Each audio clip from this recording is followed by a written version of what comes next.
সম্মানিত ভিউয়ার্স, আসসালামু আলাইকুম। বলছি কিশোরগঞ্জ বিদেশগামী প্রশিক্ষণ কেন্দ্র থেকে। এখানে কোনো প্রকার প্রশিক্ষণ দেওয়া হয় না। আমাদেরকে শুধু সকাল 9টা থেকে বিকাল 4টা পর্যন্ত বসিয়ে রাখা হয়েছে, আর কোনো কাজ করা হয় না। তো দেখতে পারতেছেন এখানে ট্রেনিংয়ের নমুনা। এরা লুডো খেলতেছে বাজি ধরে, 2 লিটার 7 আপ বাজি। তো আমি জিজ্ঞেস করলাম কী অবস্থা ওদের। বলতেছে আমরা লুডো খেলার বিষয়ে এখানে ট্রেনিং করতে আসছি, আর কিছুই না। যাই হোক, লুডো খেলতেছে, আমরা দেখতেছি, বিনোদন নিতেছি।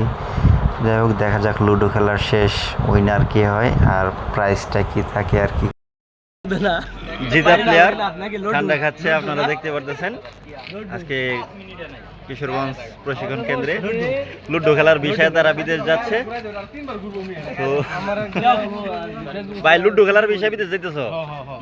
বাহ বাহ বাহ। প্রশিক্ষণ কেন্দ্রের মধ্যে লুডো খেলা চলছে। জিত শুন ভাই, আপনারা জিত শুন। ঠান্ডা খাইলেন এই গরমের মাঝে, প্রশিক্ষণ কেন্দ্রের মাঝে ফাঁস করে লাইছেন, সার্টিফিকেট রেডি।